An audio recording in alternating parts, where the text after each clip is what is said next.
Et me voilà, tout seul pour le moment. C'est trop cool.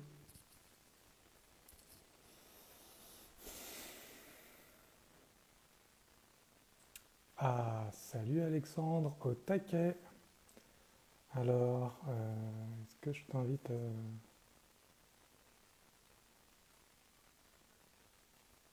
tac, tac.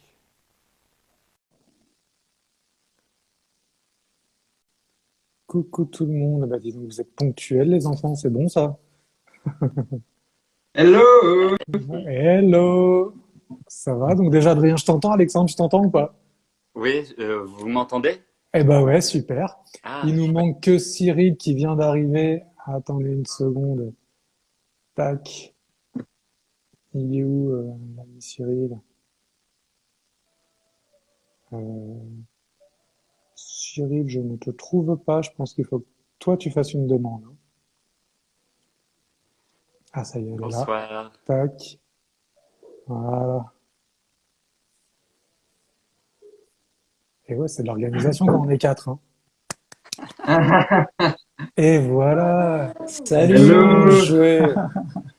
Bon, bah cool. Salut. Alors déjà, c'est une grande première. C'est trop cool d'être à quatre. Je savais même pas que c'était possible. C'est d'ailleurs Cyril qui a montré la voie. Il y a quelques Ouais, temps, j'ai vu ça un peu par hasard et je me suis dit, ah, putain, on peut faire un truc à quatre, c'est génial. Ça m'a tout de suite donné des idées. Et franchement, quand j'ai eu l'idée, je nous ai vus là comme ça. Donc voilà, j'ai fait des rêves prémonitoires, quoi. Je suis trop fort. yes. Trop fort. Et vous êtes bronzés les gars quand même, hein? T'as vu? Bah Bah Ah mais ouais. dis. oui, c'est quoi ce truc? Il y a du soleil en France en ce moment? Ça se passe Et, comment là? et oui, moi je passe mes journées au soleil toute la journée. Donc Ah voilà. oui, Cyril vit dehors. Donc au moins, c'est Voilà, bien. c'est ça. Ok, donc vu qu'on s'entend tous et qu'apparemment je pense que les gens aussi, hein, puisque j'ai vu quelques petits trucs où ils disaient salut et tout va bien. Ouais. Bonjour tout le monde et déjà truc de Salut ouf, tout le monde. il y a plein de monde qui nous a rejoints, donc c'est génial. Je suis Ouais. content. On a vu ça pendant la semaine là où on partageait l'événement. Il y a énormément de monde qui sont hyper réceptifs à ça, qui ont accueilli ce projet voilà à bras ouverts. Donc merci beaucoup. On va essayer d'être à la hauteur, hein, les gars. On est bien. Ouais, bah oui, y a pas de raison. Bah ouais, carrément. Mhm. Alors, vu que j'ai envie de dire un peu toutes nos communautés sont ici réunies, mélangées et tout, est-ce que on prend 2 minutes, on dit un mot sur nous ou pas, ou on se dit on s'en fout, on y va au freestyle? Bah, on peut se présenter déjà. Ça peut être bien. Mhm. Ok. Eh ben ça marche. Alors Ouais. vas-y, Et- j'ouvre la voie alors. Euh, donc pour ceux qui me connaissent pas, moi c'est Eric. Euh, J'aime me définir sans étiquette. Donc voilà, moi je suis quelqu'un qui vit sa vie. Je fais ce que je veux, comme je veux, quand je veux, où je veux et tout. Et c'est ça qui est cool, parce que c'est ça la vie. Et accessoirement, après, je commence à poser des étiquettes pour dire un peu comment je parle avec les gens. Et bah, l'étiquette de ce soir, on va dire que c'est homme, c'est coach, c'est personne qui partage des choses. Et voilà, après, je pense que ce sera suffisant. Non? Ouais. Ouais. Bon, c'est pas mal, t'as assez parlé maintenant. Allez, maintenant tais-toi, vas-y, c'est à moi. Eh ben vas-y, qui veut est motivé, je vous en prie, les gars. Vas-y, moi Ouais. j'y vais si tu veux. Vas-y, Ah, tu veux. vas-y. Vas-y. Vas-y, go Adrien. Euh, bon, pour celles et ceux qui ne me connaissent pas, coucou, je m'appelle Adrien, je suis moi alors moi j'aime bien mettre des étiquettes, je suis naturopathe. Mais si je devais peut-être plus je sais pas, m'identifier ou ne pas m'identifier, ce serait vraiment je suis un homme vraiment en recherche de la vie, quoi, de vivre. Qu'est-ce que c'est vivre aujourd'hui? Comment se vivre et comment se retrouver en santé en vivant, quoi. Ça veut rien dire, mais c'est ma définition aujourd'hui ma définition, en fait, quoi. Ok, c'est beau quand même. Ah, c'est beau, hein. Magnifique. Je vais Merci. prendre la suite, si c'est Eh OK ben pour toi, vas-y. Cyril. Oui, vas-y, Alexandre. Alors, moi, c'est un peu pareil qu'Adrien et un peu pareil qu'Eric, finalement. Je m'appelle Alexandre, je dois avoir 27 ans et je suis un amoureux profondément de la nature. J'aime profondément la vie, la nature telle qu'elle est. J'aime la célébrer aussi, la célébrer à travers la danse, à travers le chant. Voilà, vivre pleinement. Et sinon, j'enseigne le yoga thérapie. Je suis en formation de naturopathe et coach également. Voilà, voilà. Merci bien. D'accord. Bon, bah, je Je suis crois tombé que, amoureux de ta description, mec. Hein? comment? Non, mais j'aime beaucoup. Je te connaissais pas avant, en fait. Donc, bah, moi, je continue. Alors, je vois qu'on est tous un peu sensibles ici, les mecs, hein. Oui, c'est un peu l'objectif de ce soir. Ouais. Ouais. Bon, bah, moi, je suis un jeune homme de 39 ans. Voilà, je suis papa de 2 enfants. Je suis marié depuis presque 20 ans. Je suis donc cartographe. Je suis naturopathe. Je suis podcasteur, blogueur. Je suis un peu tout.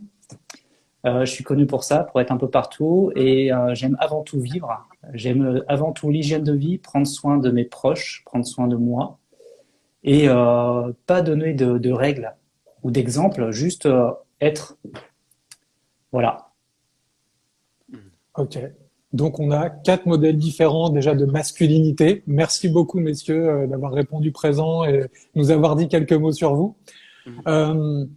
Alors, le thème d'aujourd'hui. Ouais, Alexandre, dis-moi. Je voulais remercier aussi d'abord toutes les personnes qui sont présentes et toutes les personnes qui ont partagé pour l'accueil vraiment hyper Ouais. chaleureux. C'est Mm. vraiment waouh, trop trop beau, tous vos partages, tout ce que vous avez envoyé, tout ce soutien pour ce live, vraiment merci du Mm. fond du cœur. Moi, la gratitude, c'est quelque chose qui me tient à cœur et je voulais vous dire merci du fond du cœur, vraiment, avant. Bah, merci, Alexandre. C'est vrai que merci à vous tous d'avoir tout relayé. On fait des cœurs avec les doigts, on est content. Tu vois, ça fait un peu les restos du cœur, ça, je trouve quand même, hein. Et ouais, merci à vous tous d'avoir vraiment le relayé cet événement, d'avoir accueilli aussi cette idée. Franchement, je pensais pas que quand j'ai lancé ce truc-là que ça ferait ça, mais voilà. Alors, je voudrais annoncer, poser quand même un petit cadre dans ce qui va se passer ce soir. C'est que j'avais envie justement, suite à un échange que j'avais eu avec quelqu'un sur Instagram, où on parlait de quelle est la place de l'homme dans le monde de la spiritualité. Et ça m'avait amené à me rendre compte que l'homme, enfin pas l'homme humain, mais l'homme mâle, a beaucoup plus de mal que les femmes aujourd'hui à s'exprimer, à dévoiler un petit peu leur part de sensibilité, à se montrer un petit peu tels qu'ils sont. Et du coup, je me suis dit, ce serait cool qu'on puisse en parler. Et généralement, les trucs un petit peu intimes, un petit peu profonds, tu vois, sont plutôt exprimés dans ce qu'on connaît aujourd'hui comme étant des cercles de parole, donc des trucs très intimistes, très fermés. Et je me suis dit, ces trois-là, là, Adrien, Alexandre, Cyril, c'est quand même des mecs, c'est quand même des mecs très sensibles, et c'est quand même des mecs qui n'ont pas leur langue dans leur poche et qui du coup sont aptes à parler. Et je me suis dit, pourquoi pas parler avec le cœur devant tout le monde pour aller montrer des choses au niveau de l'homme, de comment s'exprime la masculinité, j'ai envie de dire, du nouveau monde. Mais en dehors de cette idée de sujet, comme d'habitude, je ne prépare rien parce que j'aime bien me laisser porter par le moment. Donc, j'ai pas de trame, j'ai pas de questions, j'ai pas de direction autre que celle-là. Et on y va en freestyle. Est-ce que ça vous va? Parfait. Oui. Ok, alors, comment je commence le début? J'ai envie de dire déjà, tiens, je parlais de masculinité, je parlais d'un peu de nouveaux modèles. Comment ça s'exprime pour vous, on va dire, le masculin du nouveau monde, si on peut mettre une belle forme comme ça, quoi. Est-ce que je commence ou est-ce qu'il y a un motivé qui veut prendre la parole? Tu sais, moi, j'ai bien envie de, là, enfin, juste ce que tu viens de dire, ça me fait penser à, quand on était au collège. Quand j'étais au collège, j'avais une idée de la masculinité. Tu sais, il fallait être fort, il fallait être un peu brut, il fallait faire du sport, il fallait surtout ne pas pleurer. En fait, il fallait beaucoup de choses, quoi. On dit qu'on met les femmes dans beaucoup de cadres, de beaucoup de castes, comment on appelle ça, de cases, quoi. Et en fait, les hommes, c'est la même chose. Et je me rappelle, moi, j'avançais dans ma vie de jeune adulte, lycée, fac, en mode un peu coq, tu vois. Vraiment, j'ai besoin de prendre cette place d'homme, en fait. Et plus j'avançais, et plus je me disais, mais c'est pas possible, mais ça va pas, ça. Mais c'est pas moi, tu vois. Moi, j'aime bien rigoler comme ça, j'aime bien monter dans les aigus, j'aime bien avoir cette voix d'homme, j'aime bien avoir ma place d'homme, incarné comme je suis, et c'est pas uniquement le sportif qui va, par exemple, moi, je sais pas, tu vois, boire des coups le soir, qui va aimer le foot, j'ai jamais aimé le foot, etc. Et je me suis dit, mais est-ce que je peux être un homme qui finalement peut exprimer d'autres facettes, peut-être un peu plus sensible. Et quand je suis arrivé en école de naturopathie, mais même avant ça, j'étais en école de commerce à l'époque, donc c'était vraiment T'es vraiment en mode dans tous les archétypes du masculin, un peu parfois même pas négatif, mais bon, spécial qu'on peut avoir en France. Et j'ai voulu déconstruire ça et je me suis mis, moi je voulais juste te dire ça, en fait, je me suis mis à pleurer. Je me suis mis à pleurer, putain, je me suis mis à pleurer, à pleurer, à pleurer, à lâcher prise sur plein de choses que je gardais depuis le collège, justement, que je gardais là dans ma structure de il faut être, tu vois. Et pour moi, être un homme aujourd'hui, c'est ça la question, hein. C'est ça, hein. Ouais. Être un homme, finalement, finalement, est-ce que ça veut dire quelque chose? C'est juste être soi. C'est juste être soi et on est tellement multiples, on est tous, tu disais, on a tous de la sensibilité, mais en fait, tout le monde a de la sensibilité, qu'on l'exprime ou non. Et c'est ça, en fait. Aujourd'hui, être un homme, c'est pouvoir exprimer sa sensibilité, pouvoir la vivre et pouvoir la communiquer. On a trop tendance à la garder en nous et quand j'ai des hommes en consultation, je le vois, ils ont cette structure, ils ont parfois cette armure et quand on regarde derrière, on voit beaucoup de choses, on voit beaucoup de couleurs, on voit beaucoup de candeur, on voit beaucoup de liberté en fait, et on a envie d'être des hommes. Je pense que l'homme du nouveau monde, c'est l'homme qui va se retrouver dans toutes ses facettes. Et quand on parle de yin, de yang, de masculin, de féminin, on a aussi du féminin en nous. Et il faut le vivre, les gars, quoi. Il faut le vivre. Il faut une part féminine peut-être que j'avais en moi que je voulais pas, que je cachais. Tu vois, j'ai jamais aimé me mettre. Bon, non, après là c'est particulier, mais j'ai jamais aimé me mettre à poil devant les gens ou j'ai jamais aimé vraiment au sens figuré et physique me mettre à nu devant les gens. Et j'ai appris à faire ça il y a quelques mois en Indonésie et ça m'a fait vachement de bien, tu vois. Et ça a libéré énormément de choses. Et c'était une part extrêmement sensible en moi. Quelque chose que j'arrivais pas à faire parce que j'avais honte, parce que j'avais peur. Et en fait, être un homme, c'est aussi avoir honte, c'est aussi avoir peur, c'est être soi, quoi. Et l'exprimer à fond. Et voilà, je passe la parole à quelqu'un d'autre. J'ai trop parlé déjà. Ah non, c'était hyper intéressant. Au contraire, c'est ça qu'on veut, quoi. Les témoignages qui viennent du cœur. Et justement, on va montrer qu'on peut parler aussi avec le cœur et pas que avec cette structure de mec comme ça, tu vois, robuste à toute épreuve, quoi. On est vraiment là pour ça, quoi. Est-ce que quelqu'un veut prendre la suite? Ouais, moi je veux bien. Ouais. Ok, vas-y, Cyril. C'est en effet l'aspect sensibilité. Moi, c'était un mot jusqu'à il y a quelques années. Ce mot-là, sensible, c'était pas un mot qui était abordé dans le langage courant, ne serait-ce que familial. Tu vois, par exemple, moi, je suis issu d'un milieu plutôt ouvrier, donc en gros, on parle de parpaing et de ciment hein, pour faire vraiment voilà, pour poser un peu le sujet. Et être sensible, c'était uniquement les femmes. Voilà, les femmes, elles avaient le droit de s'occuper des enfants, elles avaient le droit de pleurer, elles avaient le droit de parler entre elles. Alors que nous, les hommes, c'était plus, bah, quand tu parles avec un autre homme, c'est vraiment pour quelque chose d'important. Tout passait par le regard, il n'y avait pas la parole. La parole n'était pas là. Et moi, en fait, ma sensibilité, je me suis connecté réellement, par exemple, quand mon premier fils est né. Donc il y a 11 ans. C'est là où j'ai appris à être sensible, à voir cette petite être-là dans mes bras. Et ben, c'est la première fois où j'ai pleuré, tu vois, de ma vie. Et c'est ça où tu te dis, en fait, c'est là où tu prends vraiment l'importance du corps, l'importance de l'intelligence aussi. C'est quand tu as à ta charge un être qui arrive comme ça sur Terre. Et c'est à toi maintenant, tu as en charge non seulement de prendre soin de toi, mais aussi prendre soin, par exemple, de ta femme, ou de voilà, et aussi prendre soin de ton enfant. Et cette sensibilité-là, alors je dis pas qu'elle arrive quand un enfant vient au monde, quand ton enfant vient au monde. Je pense que Eric, ça va commencer à te parler, ça. Voilà. Après Alexandre, je sais pas si tu as des enfants ou Adrien non plus, mais voilà. C'est vrai que c'est un booster de sensibilité d'être papa. Voilà, donc c'est tout ce que je voulais dire là-dessus. C'est vrai que moi, étant plus jeune, ado, comme tu disais, Adrien, c'était au collège, lycée, la séduction en premier, quoi. Essayer d'être un bonhomme, montrer aux filles qu'on était présent, qu'on était costaud, essayer d'être intéressant, souvent très lourd même. Et c'était une fausse direction. Ouais, ouais. Ok. Voilà. Merci Cyril. Merci, Cyril, ouais. Alexandre, tu voulais Ouais, rajouter un alors petit j'ai mot? un parcours un peu atypique parce qu'en fait je me suis jamais identifié au masculin ou au féminin. Donc j'ai jamais fait la différence entre l'homme et la femme. Depuis tout petit en fait, j'aimais prendre soin je me souviens dans la cour de l'école quand il y avait une fille ou un garçon qui se blessait, ou enfin j'aimais bien jouer avec les deux ou quoi, même si j'étais timide par rapport aux filles, etc. Et sinon, j'ai toujours été déconnecté, moi, de mon corps, de mes ressentis, mais ça m'a pas empêché d'être sensible, etc. Même si je fais un gros travail aujourd'hui pour me reconnecter à ce ressenti, à ces émotions, etc. Mais voilà, j'ai jamais été identifié en tout cas à l'homme ou à la femme. Et ce qui compte pour moi, c'est l'être humain derrière qui il est vraiment. C'est au-delà d'un genre, quoi. Et donc, je j'ai pas cette différence-là. Et au niveau de la sensibilité, c'est quelque chose auquel j'essaie de me reconnecter. Donc, j'ai jamais été un homme très dans la masculinité, à montrer que j'étais un homme, etc. Ça a toujours été loin de moi.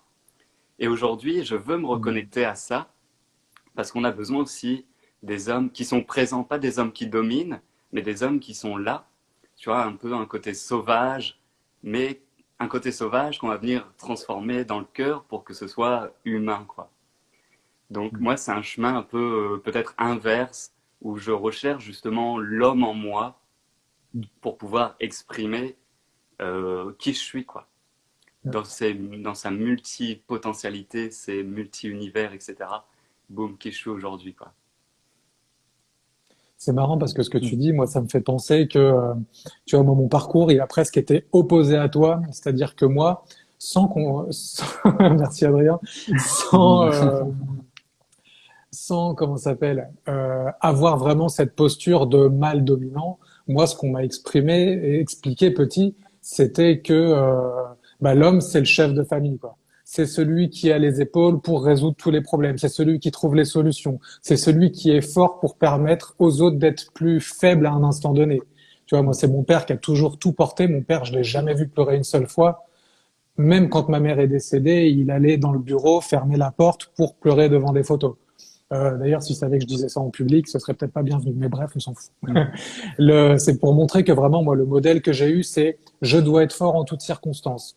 Le problème, c'est que bah moi, je me suis rendu compte dans ma vie que être fort en toutes circonstances, bah c'est bien, mais ça te dessert plus qu'autre chose parce qu'à un moment donné, non pas qu'il faille être faible, mais c'est que en étant fort en toutes circonstances, je me suis rendu compte que c'est comme si j'avais bâti un mur comme ça devant moi. Et en effet, ce mur, il y a personne qui peut m'atteindre. Ouais, mais ce mur, il y a aussi le mec qui est à l'intérieur, là, avec toutes ses facettes, qui ne peut pas sortir. Et ça, bah, ça a été compliqué à un moment donné, bah, parce que moi, ça a révélé plein de problèmes, j'ai envie de dire, psycho-émotionnels, qui ont été somatisés d'une certaine manière dans certaines maladies. Et c'est me reconnecter justement au fait que bah, j'ai une sensibilité dans le sens où je suis pas une femmelette, comme on pourrait le dire, parce que ça aussi, c'est quelque chose, je pense, que je vais aborder. C'est c'est que en fait, on a toujours cette part sensible, tu vois, même le plus gros loupard a pleuré dans les jupes de sa mère à un moment donné, quoi, tu vois.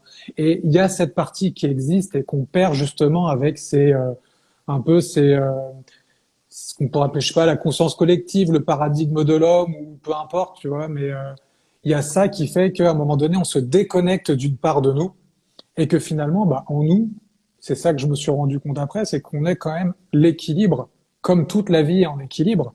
Bah, on est l'équilibre homme-femme à l'intérieur de nous, comme les femmes ont l'équilibre homme-femme à l'intérieur d'elles. Et finalement, bah, c'est ça aussi qu'on vient exprimer. Les femmes aujourd'hui le font très très bien. Elles ont cette sensibilité naturelle, cette intuition. Vous voyez déjà même l'intuition féminine, tu vois, elle est féminine. Mais les femmes ont cette part, j'ai envie de dire, naturelle d'exprimer tout ça. Et par tout ce qui se met en place en ce moment, que ce soit les ateliers, les cercles, les trucs de femme à femme et ainsi de suite, eh ben elles font émerger leur part de masculin en elles et elles trouvent leur équilibre. Seulement, nous, derrière, j'ai envie de dire, on est un peu largués parce qu'on a encore ce schéma de l'homme est dominant, c'est le système patriarcal qui est encore présent et on n'a pas compris que bah, en nous, c'est l'équilibre qui va faire que ça matche, quoi. Et c'est pour ça que je voulais aborder bah, peut-être du coup ce sujet, j'en parlais au tout début tout à l'heure, de quelle est la place de l'homme aussi dans le milieu du développement personnel, parce que on voit qu'il y a très peu d'hommes, en tout cas qui se montrent, comme nous aujourd'hui, vous voyez, on n'est quand même pas beaucoup. Vous avez fait des cursus naturaux, donc je sais pas si c'était pareil chez vous, mais chez nous, les Supnat, c'était 10% d'hommes pour 90% de femmes, donc ouais, 5 pour 55 à peu près, donc c'est vraiment peu. Et le truc que moi j'ai ressenti quand j'ai grandi, c'était que un homme sensible, Eh ben, je suis désolé, je vais pas mâcher mes mots parce qu'à un moment donné, il faut que ça sorte. Un homme sensible, c'est une tapette, c'est un PD. Tu vois, et c'est pas, et c'est du coup, on vient à refouler des choses qui sont en nous pour pas être, j'ai envie de dire, classé dans une catégorie qui a été très, comment je pourrais dire des mots, très salis finalement, quoi. Parce que si on peut parler d'homosexualité, il y a rien de sale là-dedans, quoi. On a tous une part homme et femme en nous, et bah oui, nous aujourd'hui, on est des hommes qui allons faire exprimer une part de féminité, mais il y a aussi des hommes qui ont une part de féminité dominante et qui vont aller retrouver l'équilibre avec le masculin. Et c'est peut-être pour ça que eux sont plus attirés par des hommes pour justement leur apporter cet équilibre, parce que les personnes avec qui on va être en interaction, c'est des gens aussi qui vont nous permettre de révéler ce qu'on a en nous. Et si nous aujourd'hui, j'ai envie de dire tous autant qu'on est là, on est attirés dans notre vie par des femmes, c'est parce qu'elles viennent nous apprendre à révéler notre part de féminité sans qu'on soit des pédales, quoi. Et je suis désolé, je sais que c'est vulgaire, je sais que ça peut être choquant de le sortir de ma bouche, mais je l'ai entendu tellement de fois que si tu pleures, bah t'es qu'une tapette. Si t'es sensible, bah c'était qu'une femmelette et ainsi de suite. Et ça, bah ça peut pas durer. On peut pas continuer d'éduquer nos enfants avec cette croyance-là. Et à un moment donné, bah je pense qu'il faut qu'elle sorte pour qu'à un moment donné, on en fasse autre chose, quoi. Donc voilà, j'ai envie de dire quelque Tu chose à vois, dire moi, par rapport à ça. il y a Gérald qui dit très peu de femmes sont attirées par des hommes féminins. Mais en fait, alors des hommes peut-être efféminés, mais j'ai jamais eu autant de copines depuis que je suis dans mon féminin, Gérald. J'ai jamais autant attiré. Et en fait, je crois qu'aujourd'hui, il y a quelque chose qui se passe à ce niveau-là, justement. En tant qu'homme, je rebondirais sur tout, enfin, je suis totalement d'accord avec tout ce que tu viens de dire, Eric. C'était vraiment ça. Et en fait, je pense qu'aujourd'hui, justement, les femmes sont prêtes et ont envie aussi d'hommes qui soient beaucoup plus connectés à leur ressenti, à leur cœur. Parce qu'en fait, être un homme conscient, être un homme éveillé ou être un homme incarné, c'est quoi la masculinité sacrée? En fait, c'est d'être conscient, c'est d'être connecté à son cœur et d'être un peu moins connecté au mental, moins l'ego, peut-être aussi moins à sa bite entre guillemets pour tous les gars qui vont aller courir dans la rue après toutes les filles qui peuvent. Et c'est vrai qu'on a cette image encore malheureusement en France de voir les gars vraiment euh, vulgaires entre guillemets, mais pas tous, mais en fait vraiment, je lis les messages en même temps et c'est juste dingue. Mhm. Euh, non, j'ai enlevé ça. Mais en fait, l'homme aujourd'hui, je pense que l'homme du nouveau monde, c'est un homme qui est connecté à son cœur. Et connecté à son cœur, c'est connecté à toutes les parties de nous, qu'elles soient viriles, qu'elles soient sensibles.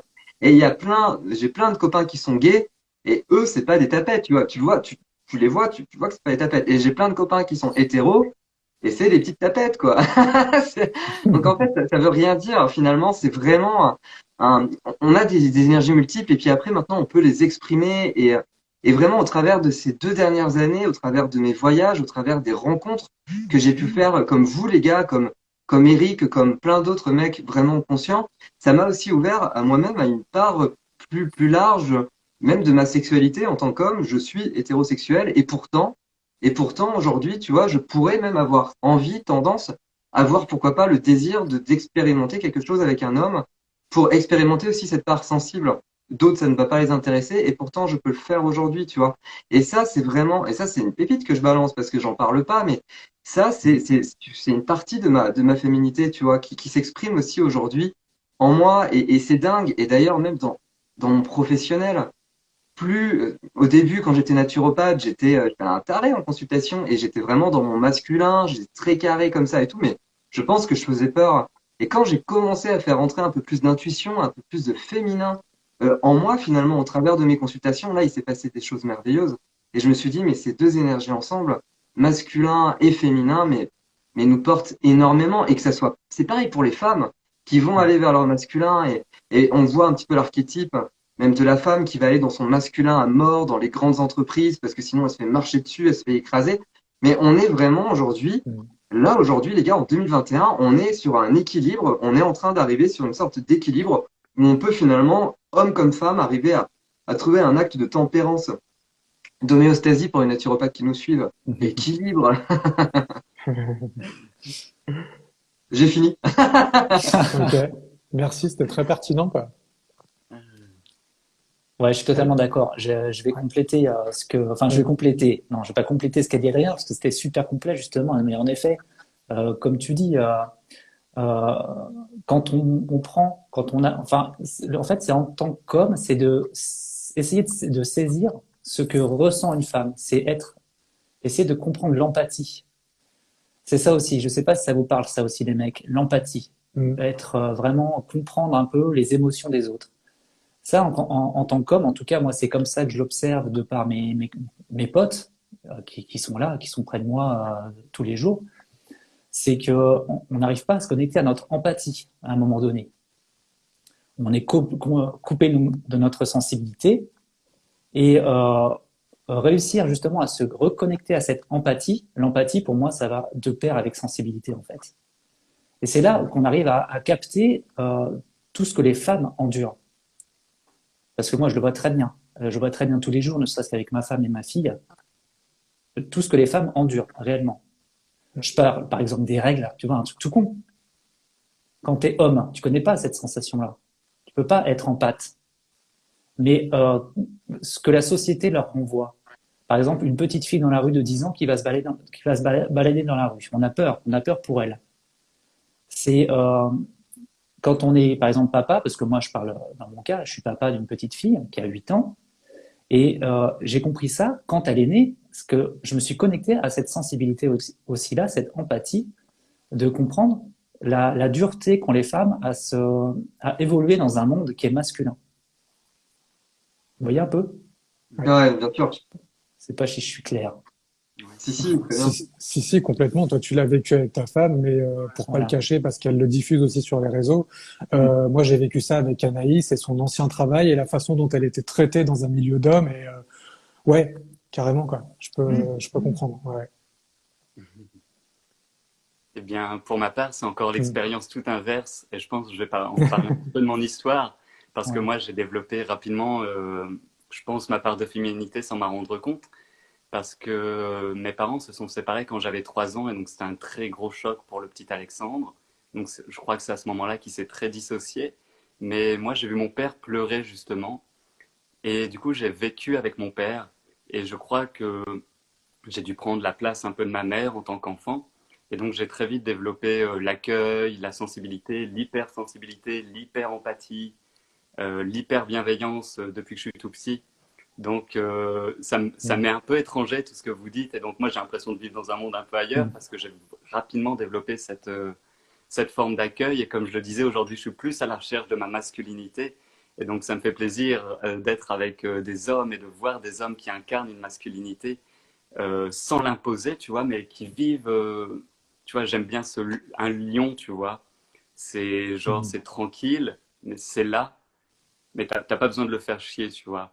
Donc, moi, c'est une expérience inverse, très en pâte depuis tout petit, très dans l'accueil, très dans l'ouverture, euh, tout en étant connecté avec ce petit garçon, Alexandre, qui était là, qui avait envie de vivre, courir, de passer à l'action. Et j'avais un père, par contre, qui était très masculin, contrôlant, mais sans être dans il faut être comme ça, il faut être comme ça, parce qu'il était aussi très dans l'accueil. Et voilà, je ne sais plus ce que je veux dire à propos de ça, mais j'ai pas eu ce modèle que les hommes ont d'habitude. Et donc, moi, ça m'a éveillé vraiment à une toute autre masculinité, une toute autre féminité. Comme je le disais au début, c'est quelque chose, étant donné que je pense que je m'étais déconnecté de mon corps, moi, ce que je voyais, c'était avant tout l'humain, l'homme, l'être qui était là et qu'il fallait prendre soin directement. Je pense que c'est mon histoire qui a fait que je suis comme ça aujourd'hui, quoi. Bah, C'est magnifique.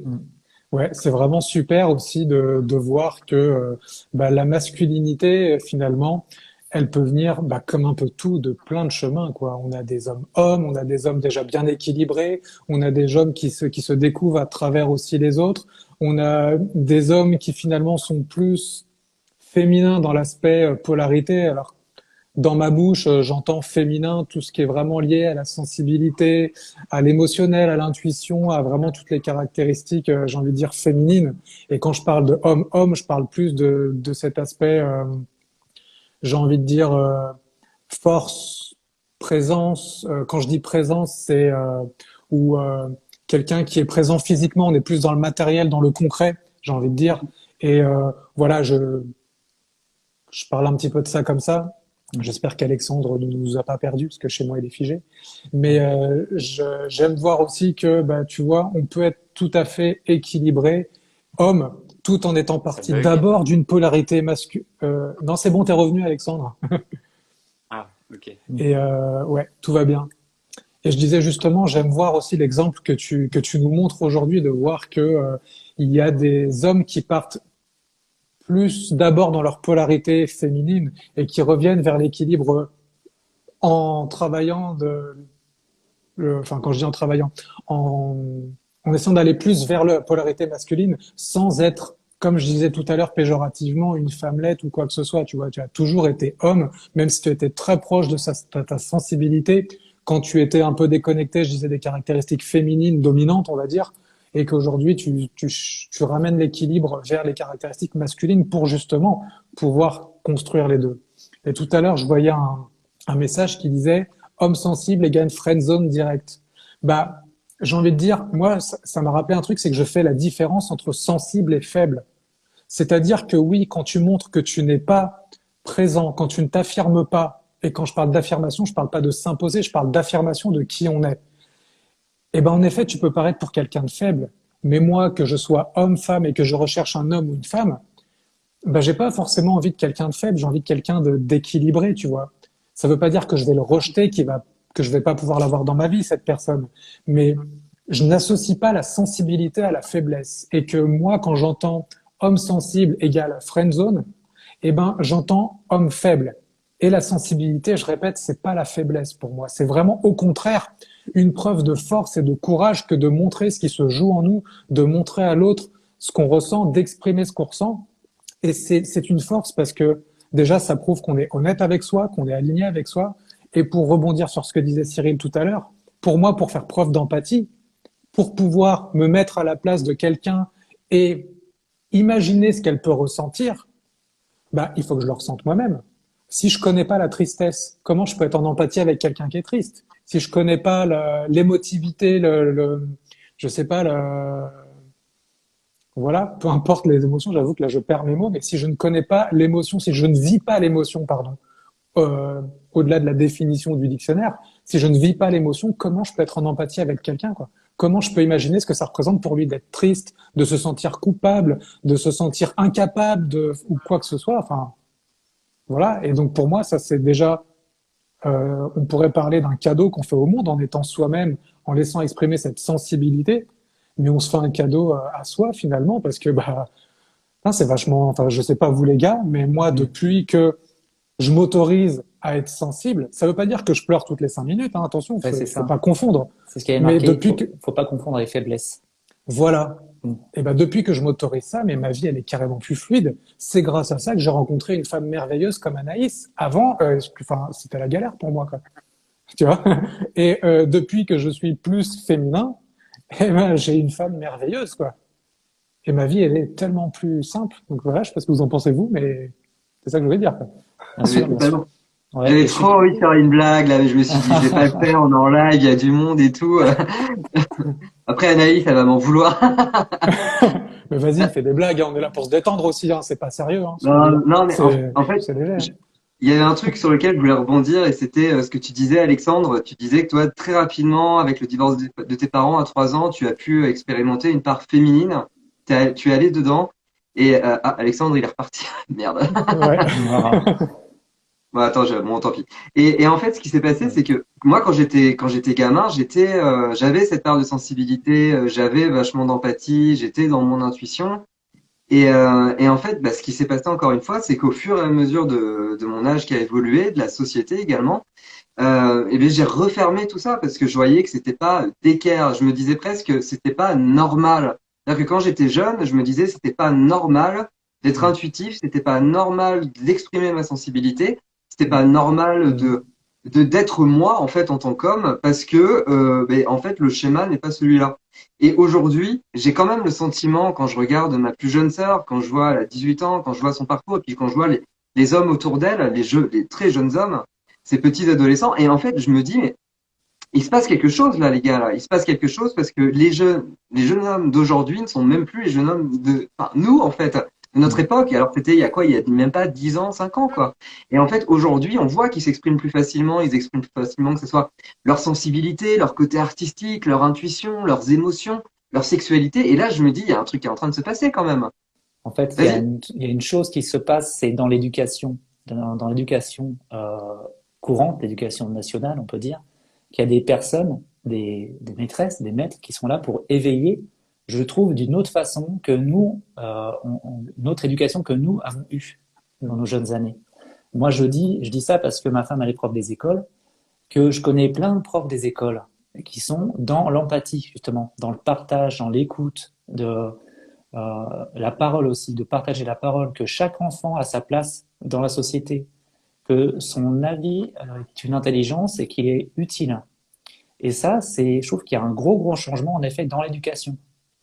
On n'a pas l'impression, mais je vous assure, même si on trouve qu'il y a des profs qui sont complètement nazes, eh ben, le fonctionnement actuel est totalement différent de comme on était, de quand on était jeune en fait, de notre Ouais. voilà, vie d'enfant. Ouais. Donc en fait, là, on y arrive en fait, les gars. Là, on arrive vraiment, je pense, à une génération d'hommes vraiment de plus en plus, je pense, ouverts. En fait, conscients, ouverts. C'est un truc de ouf. Ouais. Et je pense que très rapidement, les polarités vont commencer à s'équilibrer entre les hommes et les femmes. Ça veut dire qu'on va arriver à trouver, on va dire, un milieu, on va dire, un milieu, quoi. Un axe médian. Et ça, on va le vivre. On va le vivre là dans cette incarnation. C'est clair et net, quoi. C'est sûr. Moi, j'en suis convaincu. Enfin, j'en suis certain. Il y a une question d'ailleurs qui est revenue souvent. Pour vous, c'est quoi la virilité? Ouais, alors la virilité Ah. pour moi, honnêtement, les gars, c'est d'avoir des poils. Voilà, j'ai des poils, tu vois, ça c'est non.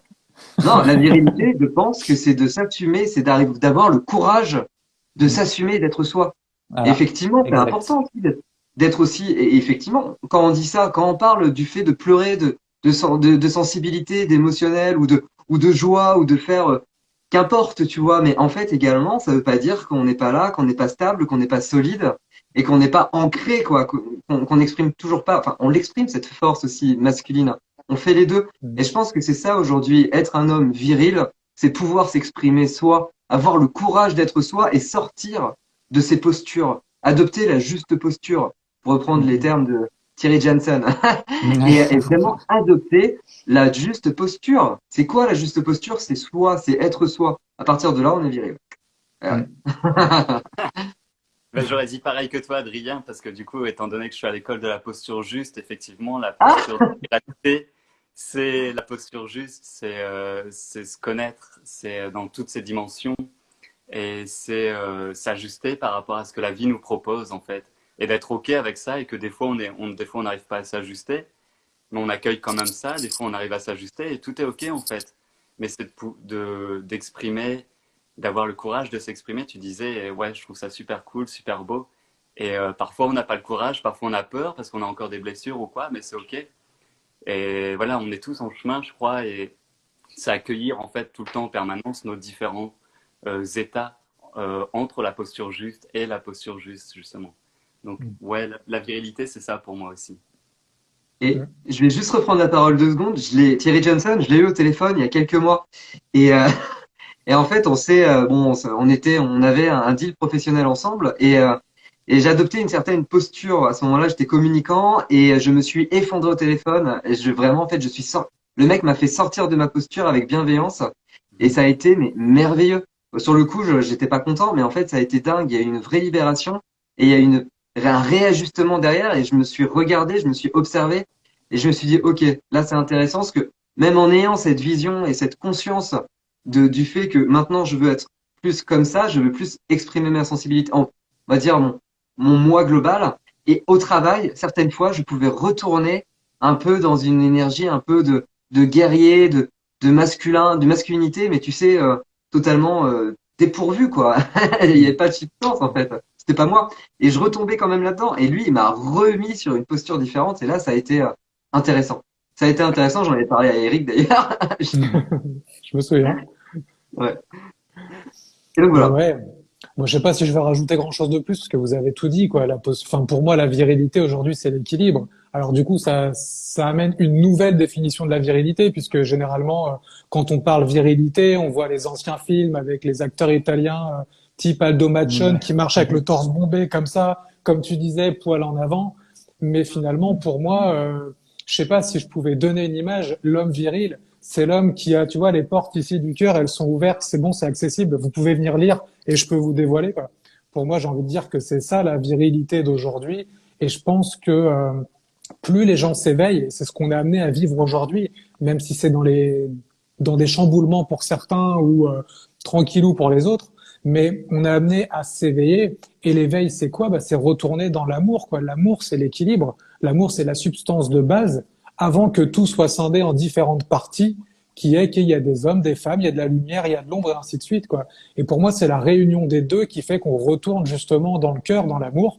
Et la réunion des deux, bah, elle se fait à l'intérieur, quoi.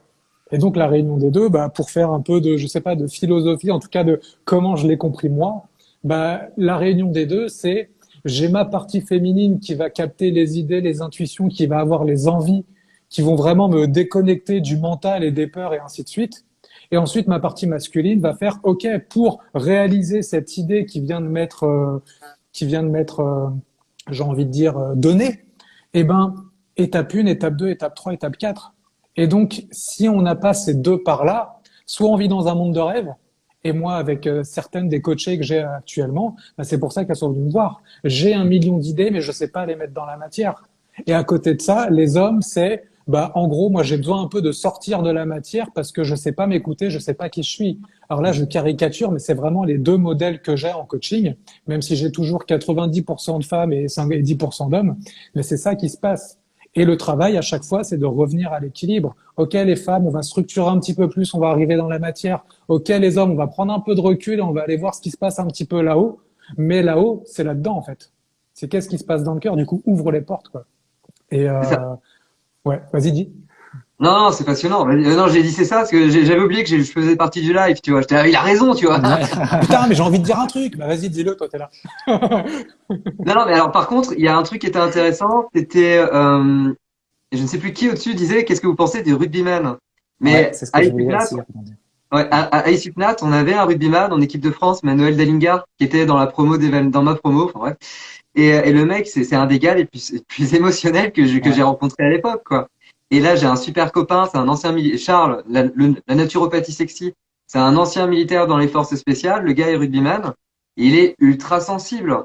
Il est vraiment, et ça se voit dans ses yeux, ça se voit dans dans son être. Et aussi, pour rebondir sur ce que tu disais, Eric, même si c'est peut-être un peu plus loin, aujourd'hui, la masculinité aussi, enfin, consciente et la masculinité sacrée, c'est l'entraide entre hommes. Ça veut dire que même un homme qui peut être comme ça, ce qui est plutôt mon cas, peut être avec des mecs ultra baraques et tout, on va être super potes, ça va bien se passer, et il va y avoir un équilibre qui va se passer. Et il y a beaucoup d'écoute. Je trouve que il y a aussi beaucoup de bienveillance. Et c'est ça aujourd'hui qu'on est en train d'expérimenter, c'est ça qu'on est en train de vivre. Il y a plein de rugbyman, j'ai des potes footballeurs qui sont pas du Mm. tout dans le délire de la naturo ou autre, et eux, mais ils sont vraiment ultra sensibles. Ils Mm. dégagent quelque chose d'incroyable. Et vraiment, ils sont dans leur masculinité, vraiment aussi sacrée, ancrée, et progressivement, d'être au contact de mecs un peu plus peut-être sensibles comme moi, ou ont développé plus fortement une part féminine, ça leur fait prendre conscience aussi de quelque chose. Et ils sont en train d'évoluer sur ça. Comme moi, à Mm. leur contact, je vais peut-être récupérer un peu plus de masculin aussi pour tempérer. Donc c'est ça aujourd'hui. Bon, c'est ça que je voulais dire, quoi. Ah ouais. Mais Et j'avais essayé, j'avais vraiment. tu crois pas justement que, donc je sais pas, on peut prendre l'exemple des hommes qui font un sport assez dur, donc le rugby, par exemple rugby, ou alors qu'est-ce qu'il y a d'autre sport dur? Je sais pas, moi je suis pas trop calé en sport, mais voilà, le rugbyman c'est un très bon exemple justement, je trouve, sur l'aspect masculin. Voilà, le gars vachement baraqué qui se mange, il se mord les oreilles, il se mord les cuisses. Est-ce que justement, ils sont tellement sensibles qu'ils essaient de se reconnecter à leur part masculine en faisant un sport comme ça, en montrant à leur famille, à leurs amis qui font un sport comme ça, Ouais. euh, du rentre-dedans, Ouais. quoi. Tu vois? Ouais, totalement. C'est hyper pertinent ce que tu dis.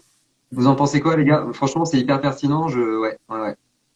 Et Moi, peut-être je pense que que c'est en allant. vraiment. Pardon, vas-y. Non, non, vas-y. Moi, je pense que c'est au-delà des rôles, au-delà de tout ça, en fait, c'est pour moi, bah, c'est lié à nos traits de personnalité, parce que derrière les gros baraques, il y a de toute façon un cœur fragile aussi, et souvent les hommes qui ont le cœur fermé sont ceux qui ont la plus grande tristesse derrière eux. Et c'est pour pas ressentir la tristesse qu'ils font les hommes. Mais c'est au-delà des rôles sociaux. C'est vraiment sur la personnalité, en fait. Et donc, c'est tout un travail de reconnexion, OK, tu peux aller venir voir maintenant ce qu'il y a là-dessus, on est ensemble, que ce soit en thérapie ou avec d'autres choses. Et voilà, et chacun a son chemin. Moi, je crois que vraiment tout est juste, même comme c'est là maintenant.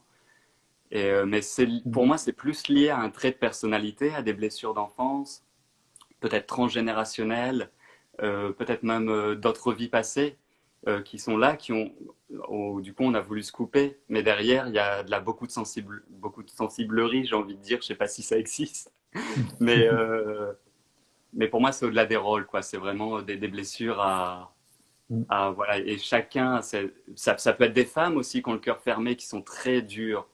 Je passe à Margaret Thatcher, où moi, il y a une mère de ville à côté de moi qui est très dans la masculinité, où elle met beaucoup d'autoritarisme, etc.